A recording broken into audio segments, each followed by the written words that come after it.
user interface. Hello everyone and welcome to the Drexel Free Thought Society weekly podcast. The Drexel Free Thought Society is the only happily secular organization at Drexel University. I don't think if other groups are unhappy about it, but we're open about it. The Drexel Free Thought Society promotes creating an organization, a culture, a society where atheists, agnostics, free thinkers, and other people of that stripe can gather together and be themselves. The Drexel Free Thought Society prides itself at being unburdened by the shackles of religious belief and other stuff. This week, we are discussing growing up atheist, indoctrination, what it feels like to grow up in a religious household, what it feels like to grow up in a completely not religious household, what's happening in the world with children. Okay then, welcome. For this first half of the show, we're just going to have a roundabout discussion, but later on in the show, you can definitely phone in. Just go on Skype, we're Drexel Free Thought, we'll friend you immediately. You can also email us at drexfreethought@gmail.com. This is a reminder to find us on Facebook, Drexel Free Thought Society, and follow us on Twitter, Drexel Free Thought. I've talked way too much in this first minute, so let's go around, introduce yourselves. We have a larger group than we ever had before because freshmen are awesome. Okay, go. My name is Dante Henson, and I'm the Vice President of the Drexel Free Thought Society. Just one question, are we just doing introductions, or are we going to kick it off?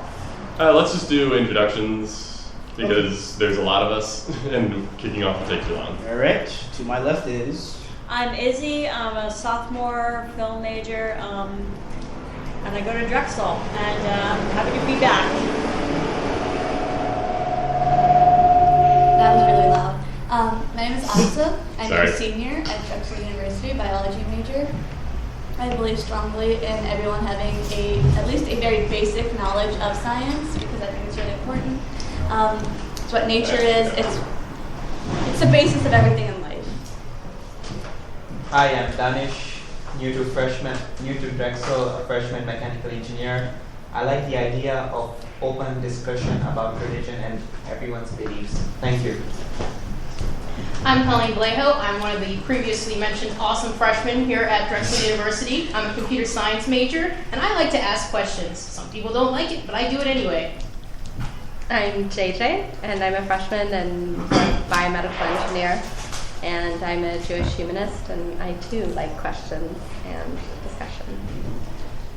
Hello, my name is Richard. I'm a junior IT major, and my main concern is to question everything to death. Death. Thank you, Richard.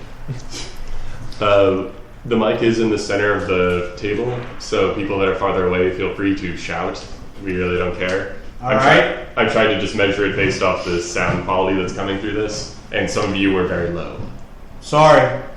Not you, Dante. Okay. Sorry. My apologies. Okay, so have you found any interesting news bites? I mean, I'm on the Friendly Atheist. You guys ever read that blog? Friendly Atheist was fun. Yeah, it is. So I'm just scrolling through. There is something about Richmond City Council members sponsor a prayer tour through public schools. I can attest to the indoctrination that goes on in a lot of public schools. My middle school would often invite, it would be a situation where the middle school didn't invite the young adult pastors or the youth ministry pastors, but it would be student organizations, but it'd be something that was in the face of a lot of people. And they didn't have negative messages, but it was definitely a peer pressure. You should go to this lecture thing, we're not going to have class, go to that. So, stuff like that.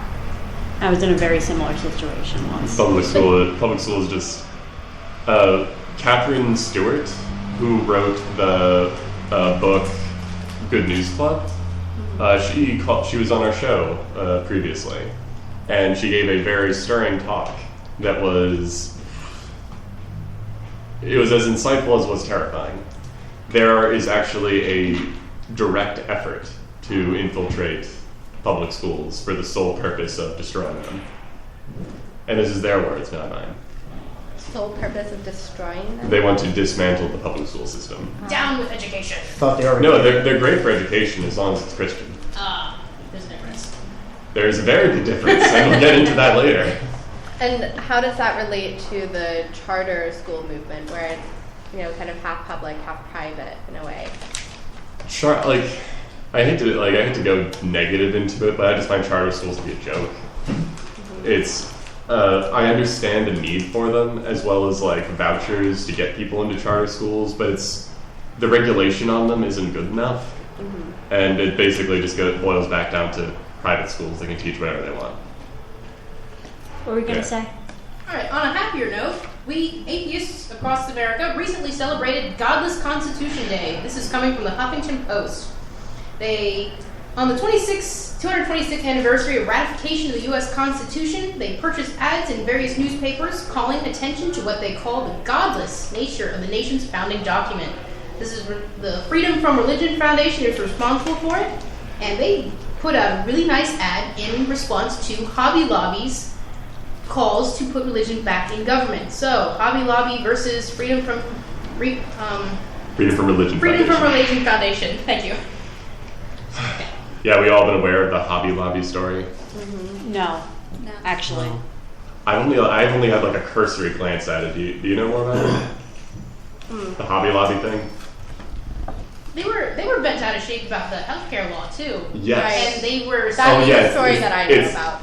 Yeah, go for it. They, in Obamacare, well, nobody can see my air quotes. In Obamacare, there's a provision that, or used to be, I don't know if it was removed or not yet, about insurance providers need to start covering contraceptives and medicine in that realm, so that women can afford it and can, keep from having 6 unwanted children and, limit their families. And I remember. And empower themselves as well. It's a big deal. Stop having sex. Really? That's what I'm saying. Good luck with that. Okay. Do you know what's really sad though? is the legitimate argument that a lot of people have. It's. I feel like, okay, fine, do what you want to do, but think of the consequences of what you're doing.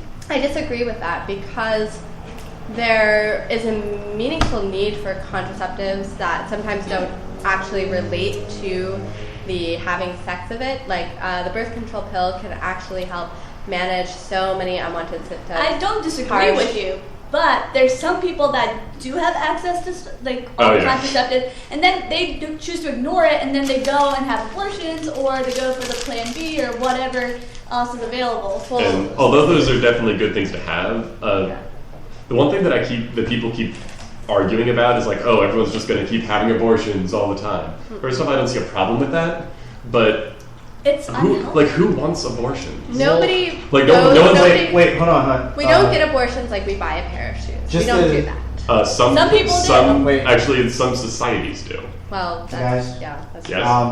We're kind of going off topic. So. Shut up, Dante.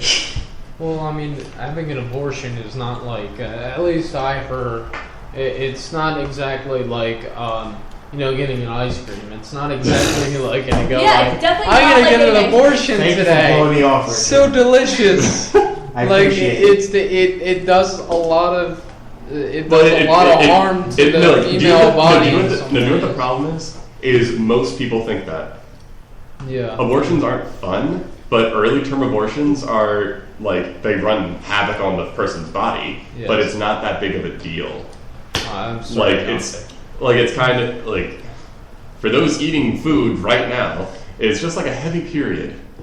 Well, if it's early enough. If it's early enough, and it's a little bit more than that. It's as people have described before. It's like a heavy period, but there's even more pain of that, and there's lots of it's work not fun, hours. but it's not the classic. I'm bringing up classic arguments people have. Right. It's like, oh, you get abortion, they're going to be sawing up babies inside the woman and pulling them out. That's only that's basically illegal. That only happens when you're in extremely dire circumstances and you have to remove the already dead baby, or the mother will die. That's what the one guy did in Philadelphia, isn't it? Oh, that That was a butcher. different thing. Yeah, he was. That was a serial killer. Oh, I see. But to go back to the idea of contraceptives, okay, a lot of people have access to them and don't use them, but I think the mid-step that we're forgetting is that they don't know they have access to them, or they don't know how to get access to the things they have access to. And so a lot of that comes to education, and we're totally pushing that out of public school. We're pushing that out of what we can say publicly. You know, we're shutting Planned Parenthood out as an abortion mill, even though the majority of what they do is education. A lot of people don't know, like especially young people, they don't know what they're getting into. Yeah. It's not easy raising a kid. But if we had these programs and this education, I'm pretty sure they'd second think what they're doing. Yeah, but they think programs and education equals abstinence-only education.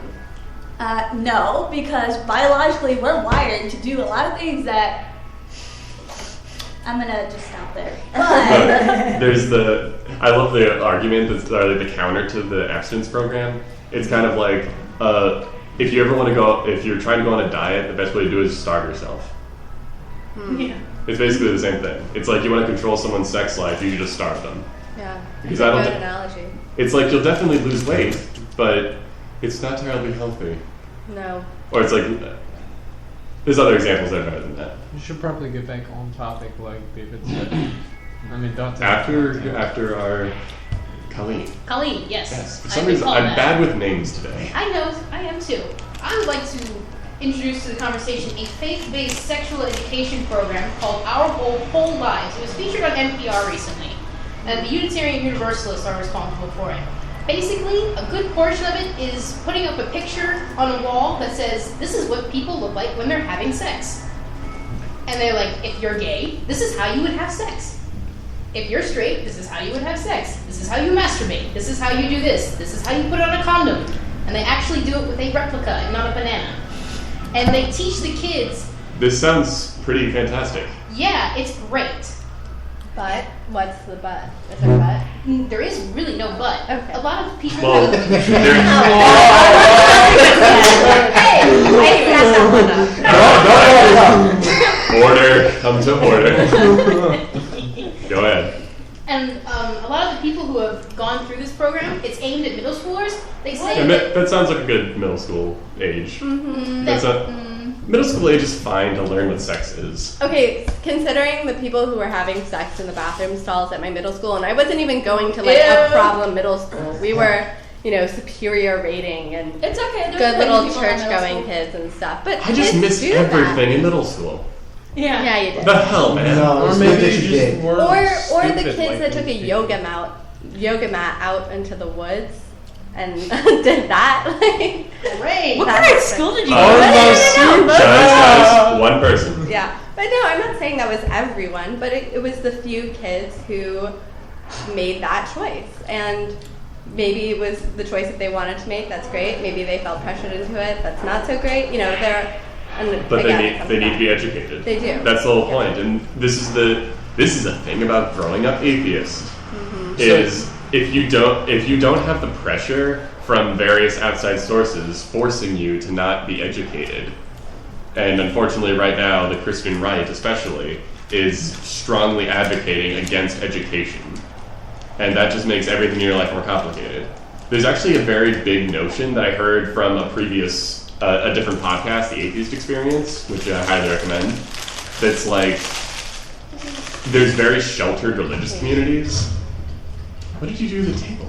I don't know. Wait, nothing happened. Look away. Yeah, nothing happened. Did you burn the varnish? It would appear so.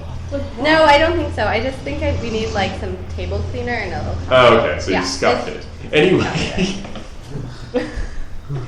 everyone eat on plates from now on. Okay. Some people are eating dinner. People that are listening and are really confused. I don't even know what I was talking about. What was going on? We were The talking- atheist experience, and they were Yeah. talking about. Growing up Yeah. atheist, something. Yeah, I completely lost my train of thought. What was You're that? not pressured, etc., etc. What? You're not pressured not to get education. Oh yeah, extremely isolated religious communities. This actually happens in the Amish community. They're invited to go out into the real world and then choose. Rumspringa. Yeah, Rumspringa, and they're then invited to come back or stay. But the problem is before that, they have been trained their entire lives to not to completely go against their own biology. So when they're out in the world and they're just like, oh, that I saw someone steal a purse. Oh, that's because of lack of God. Or they're just like, oh, those people are making out in public. That's clearly something that's evil. So I think the rate of people that actually leave is like 10%. Yeah, it's not very Because high. they're completely unprepared to live in the real world. Because if you like have a one-room apartment and you have no idea how to pay rent, you have no idea how to handle people hitting on you, and it just people will retreat. What? There you go, right there.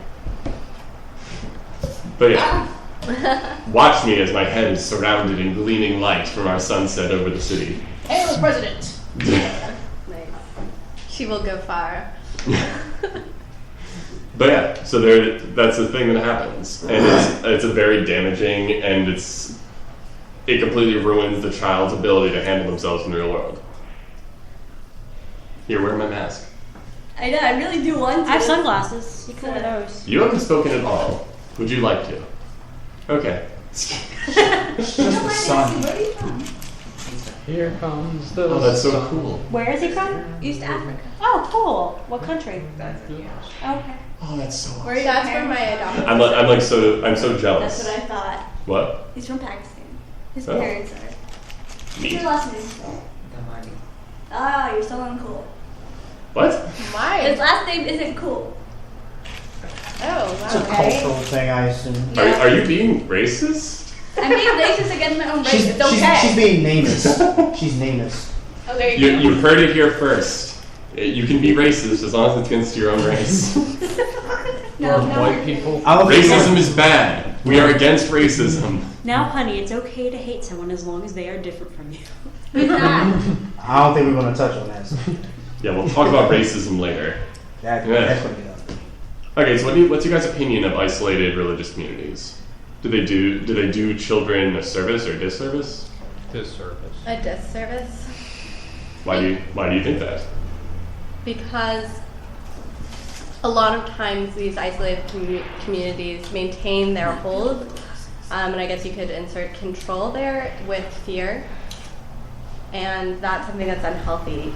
Even if it's fear of stealing, fear of people need to feel empowered, so they need to, and these places maintain their control by not empowering people, by saying that you are helpless if you are outside our sphere of influence, that you need to be with us at all times or else you're going to make a misstep. I agree It's- completely. Yeah, I do too. I- It's a common vein in most religions, is trying to make people feel helpless in some way, and then giving them a completely legitimate support network. But Well- then they make it seem like this is the only support network you can ever have. Well, I mean, if you think about it, communism is kind of like religion, where they said, like, you have to worship the state, and anything outside the state is wrong because, if you go outside the state, then things are going to go bad. Well, that's the idea. Kind of like, you like Catholicism. Yeah, it develops into a kind of totalitarianism, which pretty much all religions are. Not all of them, but that's a common vein as well. The mainstream ones. Yeah, lots of common veins throughout religions. And what do you think about moderates enabling the extremists in that regard then? Because in Christianity you hear them talking about, like, I am nothing without Jesus. It seems very poetic and lovely when they say it, because they're talking about how, oh, he's built my life up so much. They say, like, Jesus is that person. Actually, What they're actually saying is, I am nothing without myself. well, actually, the saying is, I am Except nothing- it's more like I'm nothing without this perfect perception I have of myself. Well, I mean, that way it sounds like an abusive relationship, kind of, because it's like, I'm nothing without my boyfriend, or I'm nothing without my girlfriend, or something. It's like, if you don't follow what I say, I will beat you up and torture you forever. But I love you. Or it's like this, where it's like, I'm nothing without this entity in my life. It has to deal with any sort of dogma that is proposed by Abrahamic religion or something else like that, because That is basically what a abusive relationship is. And if something goes wrong, it's not that thing's fault. It's your fault. Yeah, and it it's does that for everything. And even if you see it in human relationships, that's what happens. You see, God is perfect. It's man's interpretation is wrong. Colleen, you wanted to say something? I was going to ask if everything was okay over there. Oh, no, everything's fine. All It's right. people join the chat, so I don't feel like handling it, so Dante is. Yeah, it's like if you even think about leaving me, I will make your life horrible.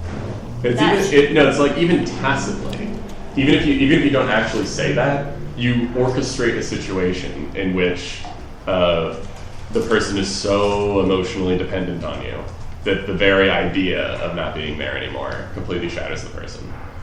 I find it a little distressing that I know how abusive relationships work. It's a good information to have, but I think that the relationship between God and human and person and abusive person is very similar simply because they have the same root. There's some psychological quirk that makes us hurt others and try and reflect that relationship for control. Shame. I mean, Yes. How do you think this plays on children? Well, it trains them young so that they don't question it when they're older. Especially in people who have been abused as children are more likely to stay in abusive relationships when they're older. So the phrase "get them while they're young" is terribly true in that regard. And children are very susceptible to the feeling of shame because, you know, you get to coach them as an adult, like in any way you want them to. And we start them out young by, you know, overemphasizing modesty or overemphasizing, you know, these are not the words you're allowed to say it, you know, you're not allowed to say out loud. And that sense of shame is that their foundation. Christianity especially is the unimagined. This is actually a Christopher Hitchens bit that was. Can you name like a popular religion today that does not play off the notion that you should be extremely ashamed of your sexuality? Popular religion? Like ones that have power. Oh, okay. I was going to say Buddhism, but that's not really religion. no.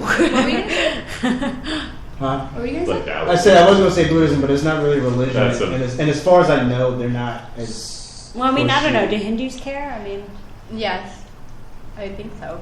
Well, it depends on what part of, like, what region of India you live in. Like, they look at it differently. Yeah, I think the idea that we have to think about it this much What is about kind of a testament. Scientology? I don't care what Scientologists think. we think they're crazy and everyone else thinks they're crazy. That's the one thing we have in common with Christians.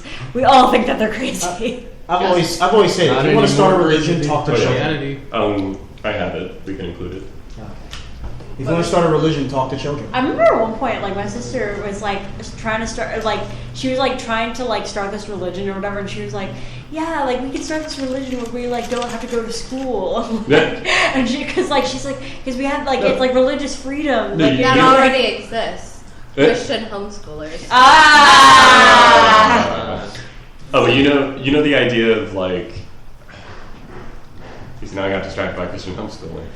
I know. Let's just jump into that. Okay. How is homeschooling, people? Sounds like a Depends. terrible idea to me. My I think two we had this cousins are podcast homeschooled, already. actually. Yeah, we had a pod. If people are curious, go back I think like 4 or 5 months, and we had a podcast on homeschooling. I'm gonna be the voice that basically says the opposite of what everyone else is probably thinking here. I actually think it's a good idea in certain cases. Like, I if would you- agree like, in certain It's My- like my if, two cousins it's are- like if you are very intelligent parents, or if you can afford your private tutors or something, then by all means. If it's not But it's like- Christian homeschooling, if it's like some sort of homeschooling, No, like that- even then, it's very specific circumstances because there's very very little regulation. well, what if it's like homeschooling to teach kids critical thinking skills, Which and is not taught in the science and public everything? schools. That exactly. If you notice Well, Texas's yeah, but no, revision this of is the same argument I have against the voucher program. Is how about we stop figuring out ways to make homeschooling better and just make the public schools better? The public schools basically foster a sort of cookie cutter way of thought for most people. Because Well, what do you it does think that by most- design. I mean, it does do it by design, and that's why we, I agree with you there. We actually do need to change the school system where it's not in the system where you go to school, you go to elementary school, you go to middle school, you go to high school, you go to college, you get a job. It should be more of a, a thinking process, something not focused upon getting you a job. Well, I mean, That's what it obviously used you to have to get a job, but focused upon growing your intuition, growing your thought process and Sure. your knowledge. That's how the education system used to be. Like back in the day, people went to college because they wanted to expand their knowledge, not because they Well, I needed to get a mean, job. you have to say back in the day to the Greeks. Yeah. That's what it should be like, Well, though. The Nope, it's universe. not lucrative, so therefore they won't do it. Yeah.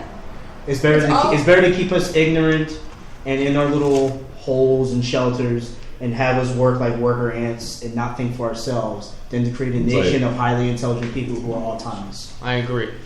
No, because 100%.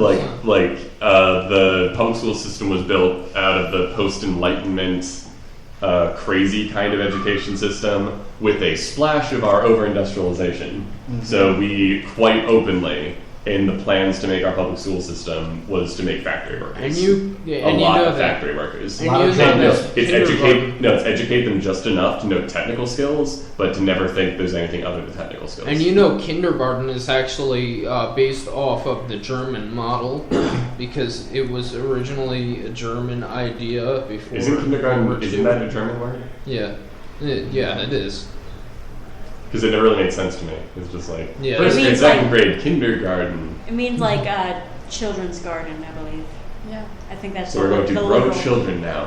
Yep. Sure. They'll be delicious. Grow their It's minds. basically growing their minds in the mindset that I'm glad no one follows knows a certain my mindset, cannibalism which is comment. off of the religion thing. Kindergarten. It's like growing a mindset in order to foster not independence, but dependency upon a certain standpoint, which is religion. Compliance. That's what it's about. That's why I'm actually for homeschooling in some cases. I would be much more for changing public schools into that system. Well, I would agree that too, but you just have to make sure that it's fostering independence I think rather you- than what we have now. But you see, I this is think the you problem. need to look at what are the so colleges actually like homeschoolers in some cases because they have traits. They're self-starters. They know how to make a schedule. They know how to Because they're actually taught how to do finish that. something. Yeah, so but those are big pluses that come from being a homeschooled kid. And so if we could take your idea and let's throw that into public education. But how much effort would that be? Plus, It we have wouldn't- the it wouldn't, internet, which like, helps. There would, Right. if you had the right people in the right room discussing how to create a new education paradigm, it would take a weekend. Implementing it would be hard. I think Coming there's up with the so idea many- would not be difficult. But there are so many education experts who might disagree on Well, all yeah, of the. then that's good. Okay, so If- we'll give them a year. Okay. But the idea is it could totally happen. The problem is implementing it. We'd have to radically reform the entire country's educational system. Izzy. Yes, Okay. Izzy's hand was higher. Did more On the whole homeschool thing, I learned about something really awful this summer. It's called unschooling. And it's for these crazy hippie parents, and they're like, oh well, our child learns through life. So they keep them home, and there's no organized instruction. They just learn through life. I agree. Whatever that is. I saw it on this TV show, and it was so stupid. This 11-year-old girl, and they're like, oh, well, she's teaching herself to read through texting. And, and she's like, yeah, I can't really read books yet. And I'm like, okay, first of all, that's pathetic. And then she couldn't even, read, the dishwasher, the instructions on the dishwasher. Hello, what is wrong with you?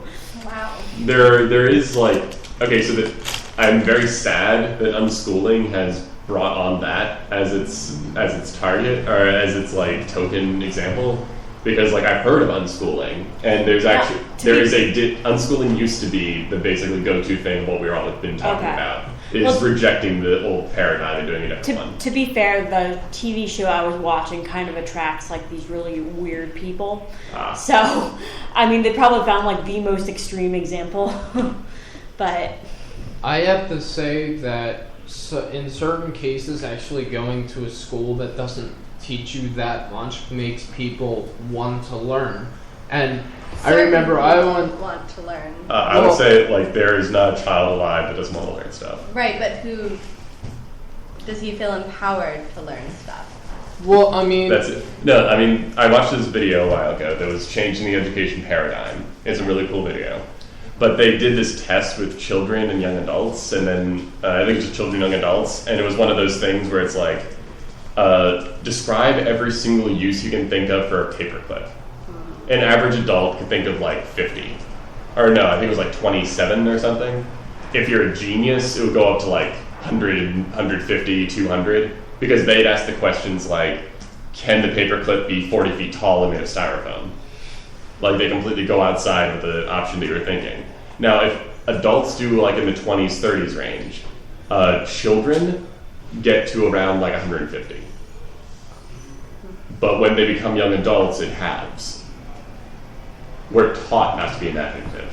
Well, that's what it is in schools. Usually when people go to a public school later on, if they, some of these people might go to college or something to just focus on their area, which is fine. But later on, after they get out of school and go into the workforce, some of these people are just like, no, I don't want to learn anything because it's boring, or how's it going to give me money? I mean, I remember, I remember when I was in high school, we didn't really learn that much. So I and a lot of my friends in that high school actually went online when we wanted to learn something. I remember wanting to learn about Russian history for some reason. I've never heard of it. I never knew anything about it. I just knew that there was history of Russia. Russia is a country called Russia. Well, yeah. Well, yes. So my question is, we've talked a lot about a lot of this religion co-opting itself with the education. So I guess the controversial question would be, if we were to raise children in a secular manner, would that be a whole lot better? yes. Maybe. It depends on how they treat spirituality, because just not mentioning it would, lead children sometimes down the same paths, and religious leaders would take over religious education, teach the kids it anyway. I think an emphasis on critical thinking and choosing where you want to be would be the best choice. It's the middle ground, wouldn't offend anybody, and it would give kids the choice to say, do I believe what this person is telling me? Should I think about it? The answer is yes, I'm going to think about it. Do I want to internalize it? No. They move on. And that mode of thinking can be applied to many places in their life. Pretty much. I agree. I remember I was punished second grade. I don't know how I remember this. I remember those insignificant things. Second grade, my teacher was teaching some basic, biology stuff, and I was already a zoology nerd at that age, and she wanted us to list. We were talking about insects of all things. And I noticed she made a huge, gigantic mistake. As we were listing these animals, she also put the word centipede up there. And that immediately set off an alarm in my head as the second grader. Yeah. And I go, excuse me, the centipede is not an insect. It is a chilipod. And she just Baby Dante, everyone. Got pissed. Like, she got angry. And it was just, I was just like, but she was wrong. So like she's yelling at me and everything. I think my mom caught wind of it, and my mom, she just has a tendency to go with the teachers. That's just her thing. And for a while, as I'm being punished and everything, I couldn't figure out why I was being punished. I was like, she was clearly incorrect. It says right here in the encyclopedia, and in this encyclopedia, because I had like 3 volumes of encyclopedias, right. That it is clearly not an insect. So I think a huge problem with the education society is that the teachers kind of take on more of an authoritarian role instead of an authoritative role. They take on a whole. This is how I like the idea of teachers being considered facilitators. Yeah. Yeah, that was They- how my high school was. See, Dante, High school seems fun. that was your problem. You had to question things. Yeah, why did I come question on. everything? I should just be a drone and be quiet. Be quiet, Well, I mean, listen, teacher. Actually, I had to counsel my little brother through this as well. He noticed the spelling, 2 different ways of spelling a word, and it was a name, and he was worried he was going to get tested over the name. And he asked the teacher, what's the way you want us to spell it? And she kind of ignored him, so he probably thought he didn't hear her or whatever. And then later on, there was a mistake about homework, and so he asked that, and the teacher went ballistic. And so it started this whole thing where every day, she would write a quote on the board about, like, you don't correct people out loud, you bring them to the side, that sort of thing. And it was something so small and insignificant that's teaching my little brother that when there's misinformation, I need to be quiet because I can't get the person who's in charge of me. That's the most terrible thing to teach somebody. Exactly. So I was, I told him, here, go to this teacher, talk to them about this. We can problem solve our way through the situation. Aww. So that was nice that I could do that with my brother. But I remember when I had those things, I didn't have an older sister who was telling me to do that, and I didn't want to go tell my parents because I didn't want them to go to the administration. So we condition kids to, and it goes the same in churches and the same in schools and the same in other organizations, that when you know something is wrong that's going on, it's better to keep quiet so that you don't get in trouble and you don't get hurt. The reason That's why our system needs to be revamped. Yeah, it's always like there is an idea of politeness, but if you see something that's wrong, then I find that you have an obligation to say something. Well, I'm thinking. No, I'm sorry. I think the reason why we do that is because we're fostered in sort of an environment where if someone is your higher up, you don't say anything. It's authoritarian. But the funny thing about that is, I'm not sure if anyone else had a co-op here or anything else like that, but I was working with my boss, who is the CIO, and he said, look, we need to get new printers in. And I'm like, well, boss, I mean, it's up to you in the end, but I could always fix these for you, so you don't have to spend as much money if you want me to do that.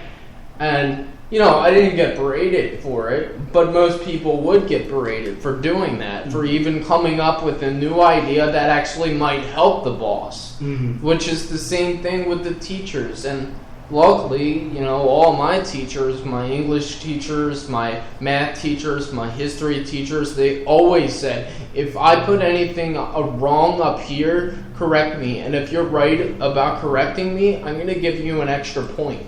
Yeah, the teachers. Honestly, I have like a blessed, magical time with where I work. Like I work in engineering research, and I think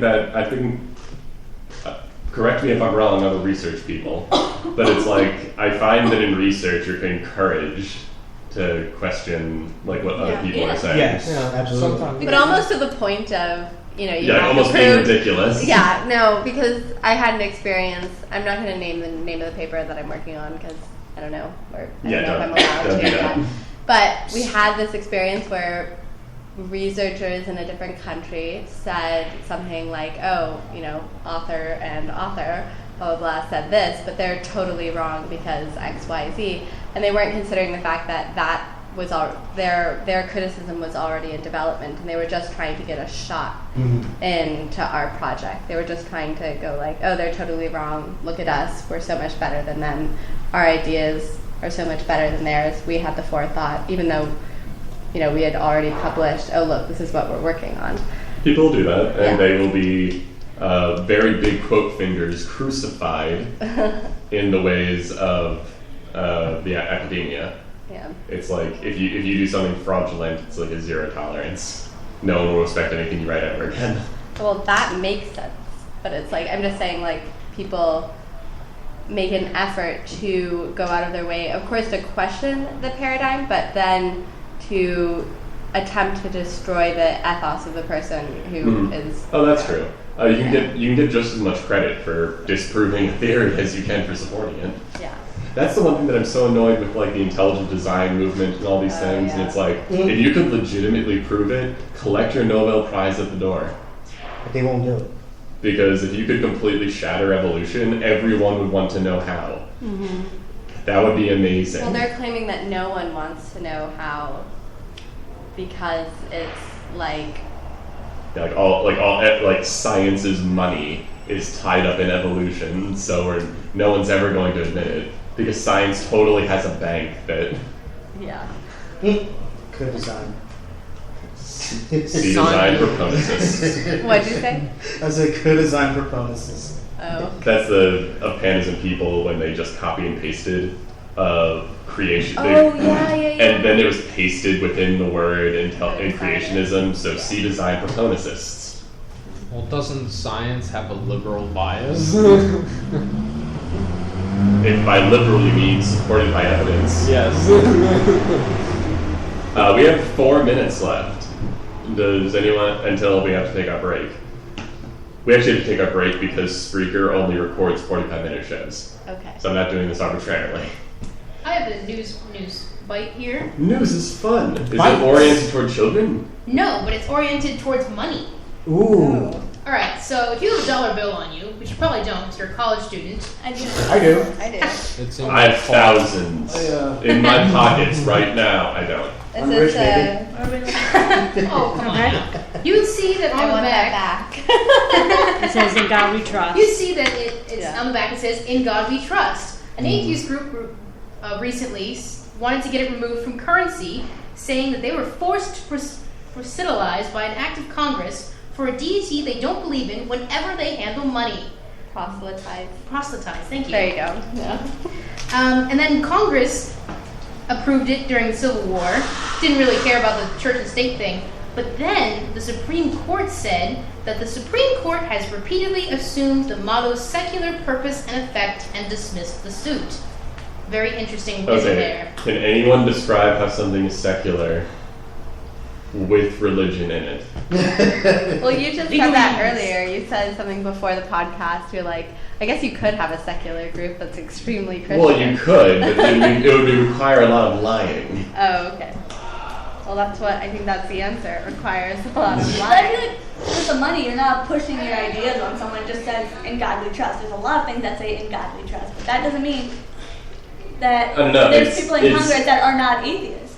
Yeah, but in at the the same, government. it's promoting a religious outlook for the country.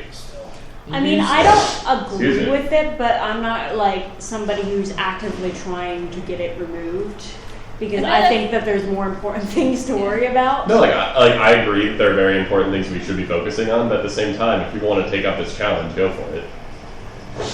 I mean, everyone's entitled to their rights. It's just not going to be me. It should say E plurals. There was recently, like within the last 5 or 10 years, there was a big thing about the Pledge of Allegiance.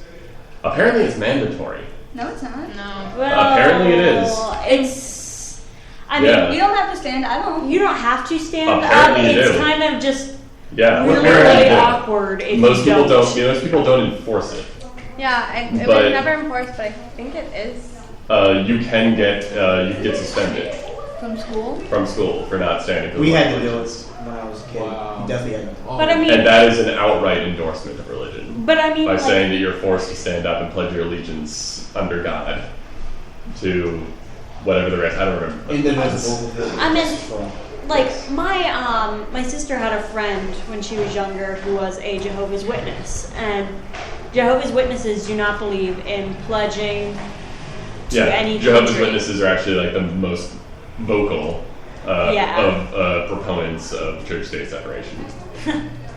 Which is really odd. So it kind of is when you think about it. No, I support it. Yeah. I think if most religious people really thought about it, they would be way more for. 1 minute. Yeah, we have 1 minute. They'd be way more for church-state separation. I like the Because it protects your religion too. I like the Jehovah's Witnesses because whenever I go to 69th Street, they're always like in the corner and they wait for somebody else to come up to them instead of like pushing it on you, which is awesome. I respect people that wait for me to come to them. Yeah. That's groovy. Anyway, we only have 30 seconds left, so I'm going to try to have this ending somehow last for 30 seconds. Thank you, everyone, for joining us here at the Drexel Free Thought Society podcast. Thank you, Finn, for joining the public chat. We recommend everyone do that. Everyone that's listening to always listen, to always participate.